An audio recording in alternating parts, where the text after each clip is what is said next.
Hello and welcome to What the Flick. I'm Matt, that's Jackie, that is Jason, and we are going to talk about the ultimate, finally, the post-penultimate episode of the first season of Star Trek Discovery, Will You Take My Hand? What did we think?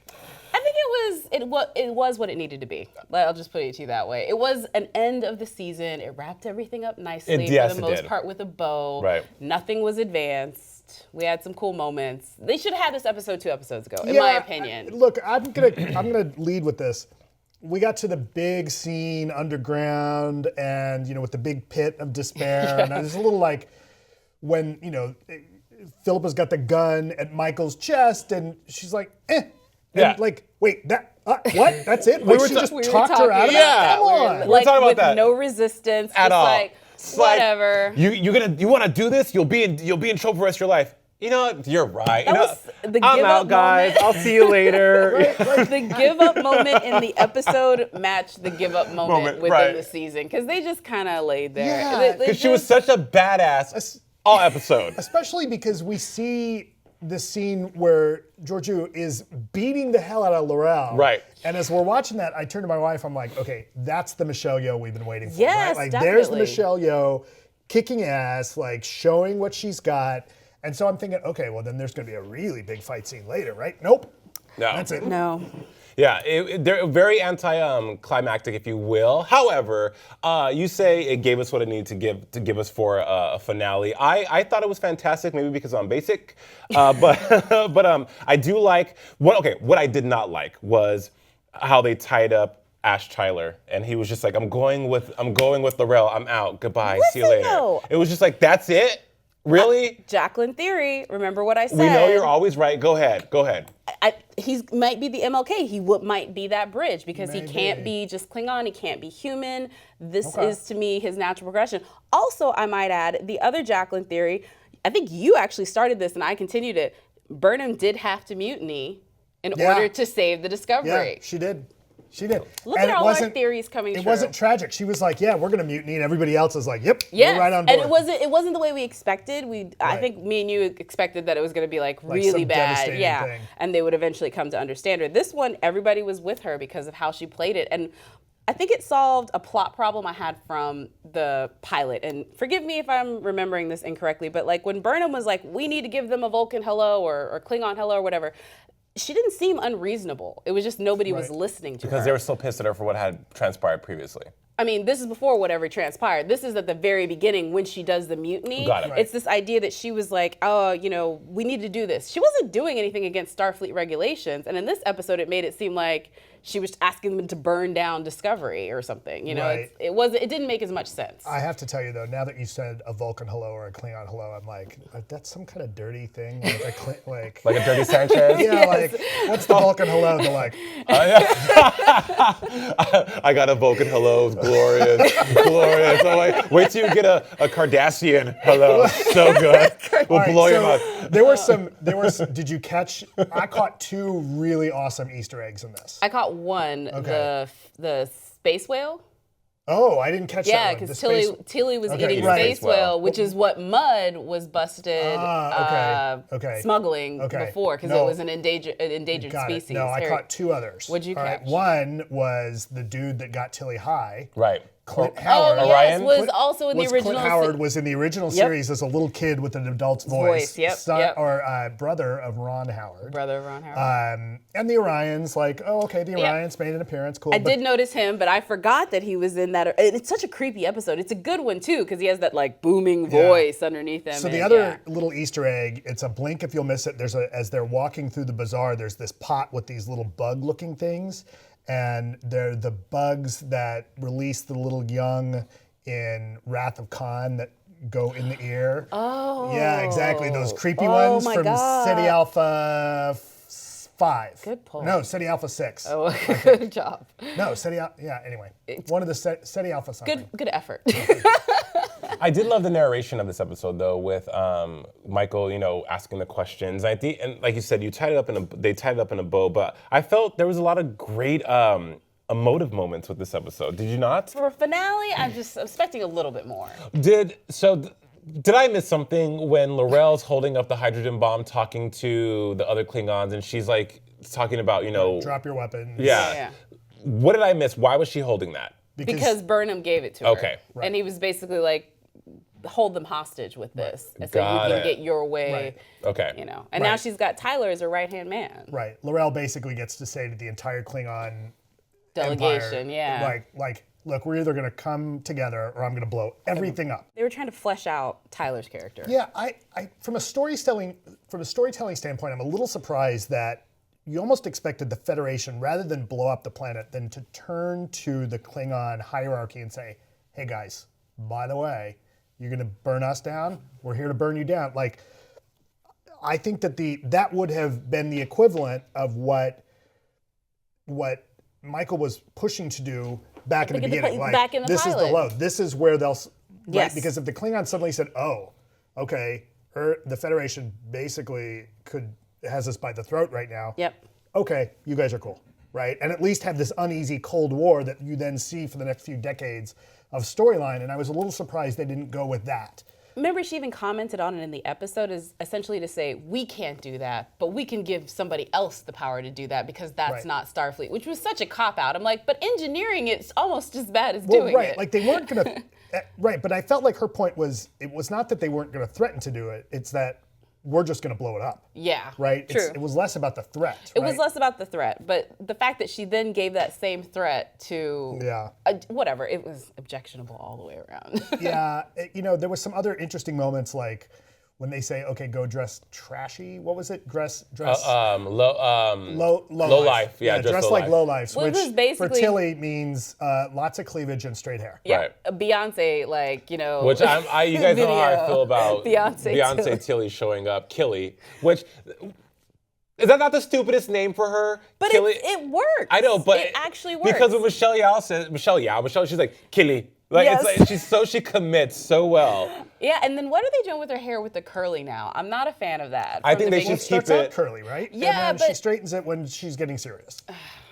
It's like her Sasha Fierce. She just morphs. It's like Wonder Woman, and turns around. All of a sudden, she's just like this. the lengths this that vixen. Tilly's hair has moved throughout this season. I just want She had an someone. asymmetrical. Hey, things happen in space. Yeah, but I think Michelle Yao was fantastic. I mean, do you guys think we'll see her again in Yes. season 2? Yes. And what well, about at some Lorca? point. What about Lorca? Didn't miss him. Oh, no, will we see him in I season don't know. 2? I don't know. I suspect we'll see a Lorca that's like the buttoned up, boring, right? Like that episode of Next Generation where you get that alternate version of Picard, like if he hadn't been stabbed in the heart and he's like totally mousy and totally wimpy. Maybe we'll see that. I hope not. We see the ascension of Saru, and also, they get inducted to the command, Right. into command for, which was cool. I think that was a really nice button, because for everything that Michael has done, it'd suck if she was still considered like, not part of the cool kids. She's commander now. I was a little surprised that like Saru doesn't get the captain's chair. I mean, acting captain. I know, but like, acting captain, go to Vulcan and pick up your new captain. Like, Right. We're finally going to get the female captain that we were maybe promised in other episodes. I feel like they're going to, because a lot of people were angry about the fact that Right. we were given maybe a bill of goods that we were going to get a different character as captain and she gets killed. Maybe now we'll finally get that. think we'll get a Vulcan captain or somebody just hanging out on Vulcan. I don't even know. I was trying to find tidbits of what's coming for the next season, because people always say, oh, so-and-so signed on to play so-and-so. So hopefully we'll get another female captain. That'd be great. Yeah. What else was a standout? One of the things I want to talk about in the episode. Oh, I love how they said that, Colbert got honorable mention as well. Yeah. It's the little things. It's little things that And he matter, was that they do holding well. it Yeah. when Anthony Rapp was holding it. Stamets was holding the medal. That was really cute. Yeah, that's Right. great. I do hope in previous season or in subsequent seasons we get Stamets dating, because it'll be awful. Like, it'll be fun, it'll be cute, but just watching that character trying to navigate dating, I think will be funny, because he's just Yeah, but here's the thing with that. You're right, but it's like the magic, if you will, of him dating was one that they were in an interracial relationship. So you kind of, and that was a big breakout. Yeah. A big breakout. Part of the magic. Yeah, But because just the actors were cute. Exactly, they had great chemistry, but I would like to see him. I know I'm being super crazy with another person of color. That'd be awesome, because I think that we need to see more Maybe of he's that on got a type. television. Yeah, Maybe he's got a hey, type. maybe That's he. No, he I has just to- more am wants to be broke. interested in that kind of nerdy character who doesn't do well in interpersonal relationships. That we've Right. seen That we've oh seen- so few times on. Well, okay, you're right. What I'm saying, I'm Matt, just I feel kidding. like- I can't make fun of you on that when I do my ships all I the guess, time. I I can guess have part of it no is, leg to stand from a on with that. storytelling standpoint, it's the will they or won't they relationship that is interesting watching in a series, as opposed to like couples that have been together for a long time. They're kinda Like, boring, it's yeah. boring, right? Like, Yeah. Need that's some not drama. You Right. want a little drama. I think it's a good opportunity to take a character like Stamets and he grows and learns. And I think he is an interesting character. Like Yeah. he's this interesting character that puts up this ferocious front that keeps people at a distance. And his husband was the only one who really got through him. And we saw in that scene Yeah. where, Right. he's like, did you know I loved you? And like that. So we know he's capable of that. And I want to kind of see, I mean, yes, it's tragic, but honestly, like any long-term couple, boring. Yeah. Yeah. I agree. Don't tell my wife. Especially since they sent my other ship off of the ship. Sorry the pun, but you got it there. Come on. Anyway, For now, that ship could return. it could return, and I think they're setting up a potential Klingon hybrid, human Klingon, human love triangle between Voke and Ash, Voke, Laurel. Laurel and Burnham. Because he still loves Burnham. Yeah. And he's about to go off with Laurel. No, I get what you're saying. I'm just trying to visually wrap my head around that because that would not be sexy in any way, I'm shape, or not saying form. menage a trois. Not together. I mean, No, I I was just know, saying I a know. love triangle. No. Dirty. You're I was nasty. not thinking menage a trois in that moment. Now I am. But I'm just like, okay, fine. To your point, Matt. No, Jack. Look. I'm here for it, Jack. Happy Monday. Happy Monday. But what I meant about Stamets is just that for a lot of people watching the show, a lot of people were happy to see an LGBTQ plus component with an interracial relationship. Now, your Right. question was, are they going to do another relationship with Stamets? I think it would infuriate a lot of people that if they put him with maybe someone who's not of color, Right. or and it's I just hear ya. because because as much as we don't want to admit it, it's a device that people use. Yeah. So Right. if you are they going to use it again? And so I hear where you're coming from, right? Because the idea of having a healthy couple like that is Right. Yeah. And then they killed that is a them. gay couple that is interracial, it normalizes that's just like nobody Right. makes a comment, right? Yeah. So it's just them. Exactly. So yeah, like I would not like that. I hope that they don't do a thing where Stamets is like, oh, an alien, and like they play with it that way. That would be shitty. I Right. just want it like, if Stamets is not going to be married, I just kind of want to see him dating. But I would rather not. I'd rather it be Fair enough. he'd be a widow for I'm sorry. Okay. You know what I mean? Like just because I think that's respectful. Or maybe at least a season. I don't think it's going to make it the whole time. He could deal with the grief over a season Yeah. and then get better. But I'm still throwing up in my mouth over that menage a trois with Laurel and I Ash didn't and say them. menage a Yeah, trois. that's what you were thinking, Miss Coly. That's what All you were right. thinking. So we like this one. Yes, it was Overall, fantastic. we like the season. Yes. Right. I'm excited for next season. Excited Yeah. to see who comes back. And also, they got as the season went, it ramped up. So let's hope they keep the same momentum for season 2. All right. So the other big question, now that you've joined us for a whole season of Yes, Star Trek, Matt. Jason, Yeah. do Yes. you consider yourself a Star Trek fan? Are you interested in watching more Trek material? I absolutely am. And one of the things that was really kind of nostalgic for me was hearing the original Star Trek theme song played at the end of the episode. Oh, yeah. Yeah. I mean, I grew up watching Star Trek. I know about Uhura and Scotty. I just never went down the rabbit hole as deeply as you guys have. And you guys have backstories and all these different elements about Star Trek. You guys are really submersed in the universe. But this, I definitely recommend anyone that's watching that isn't a Trekkie to really just give this, if you haven't watched it, give it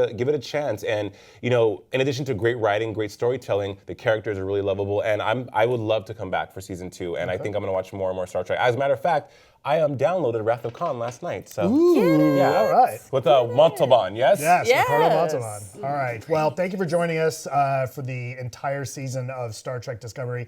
We'll be back in the fall when Star Trek Discovery Season 2 returns.